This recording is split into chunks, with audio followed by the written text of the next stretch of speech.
everyone, and welcome back to the Grimm Chronicles. This is the Grimm Reader. My name is Kathy Grimm, and this is usually my weekly reading update, but because basically the only book I really read consistently was Pride and Prejudice, and I didn't quite finish it.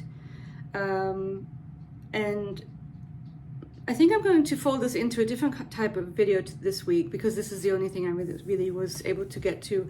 I mean, I'm still listening to my audiobook by Steven Erikson, The Midnight Tides. I think it's book 5 of the Malice and Empire books. And I didn't have a chance to read my German novel that I really am going to not rush.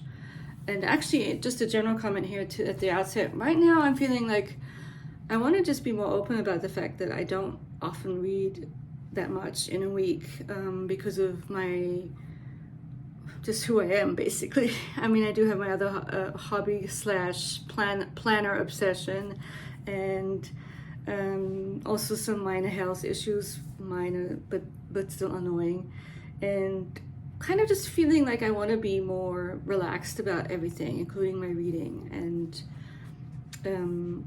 yeah, I've been dipping into different types of channels too. I don't think I need to talk about which ones, but it's sort of interesting to watch newer channels or channels that read different things from you. I think that's always kind of interesting. Anyway, just kind of a general update. It's a summer thing. But what I wanted to do today, aside from trying not get too close to the little phone here, I just have my little phone set up. It's really sunny outside and I still have the light on, but I think I'm just going to leave it, is to give you my ranking of the Jane Austen novels. And this is a very casual ranking. And a lot of them I haven't reread in a while, but I still have, the ranking is still very firm in my head. And I don't think it's changed recently. And so when it comes to this book, I'll give you my impressions of it on the most, because I'm almost done with it now. I'm not quite finished. Yeah, so let's get into the ranking. Very casual. And my ranking is quite different from the ones I've seen. It's always fun to watch. I watched Kate Howe has put up her ranking, and Books.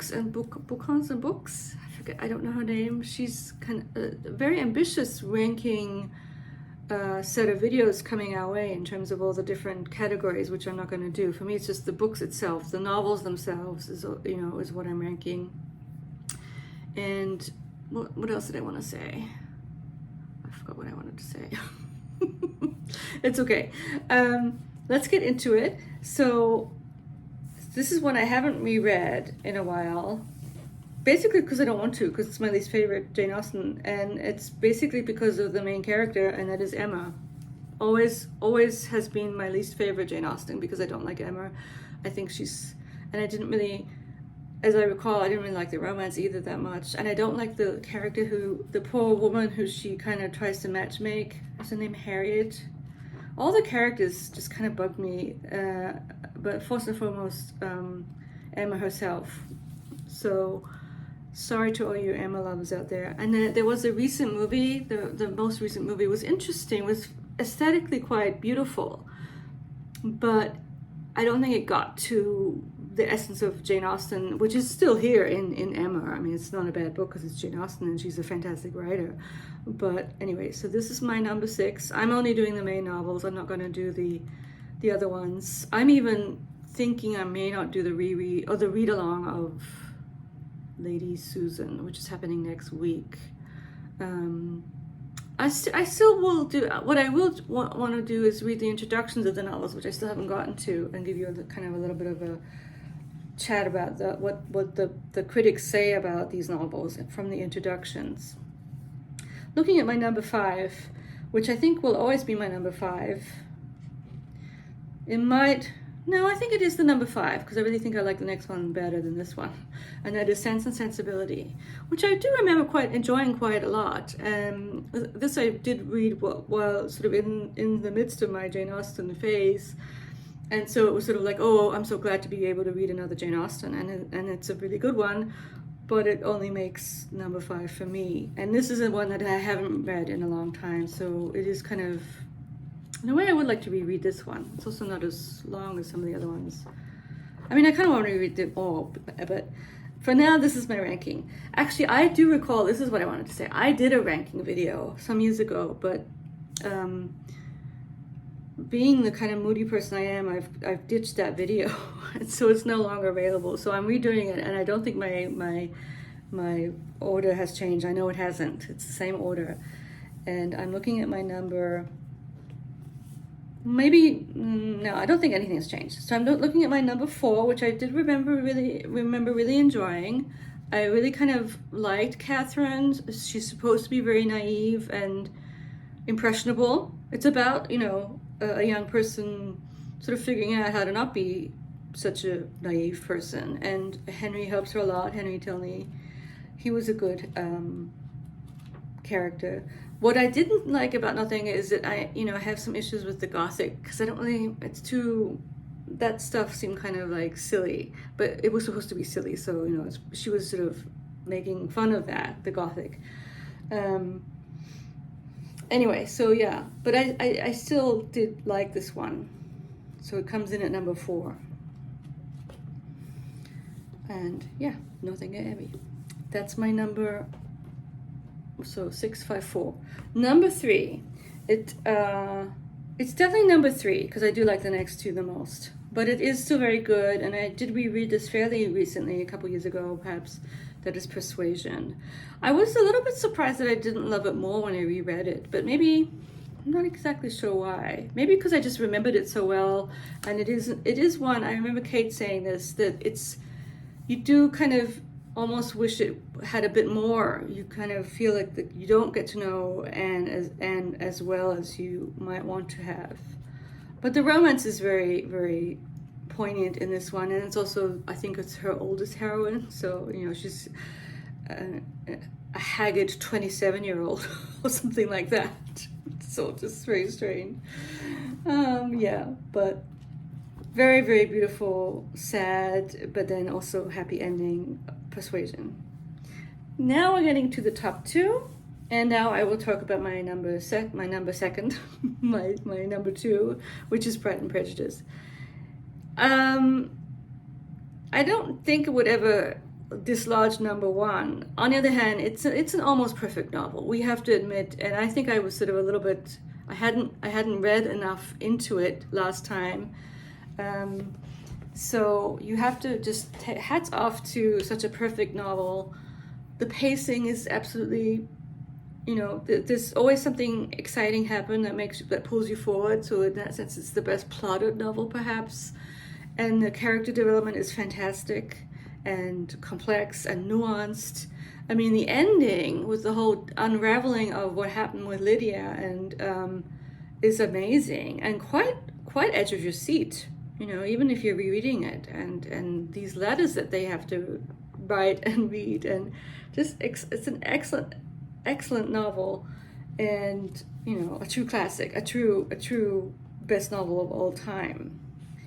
And for people who say they don't like it, I mean, this is the one you have to read. If you're not into Jane Austen, if you're not into this type of stuff, I would sort of want to persuade you to not read Persuasion, but to read Pride and Prejudice and just see how good it is.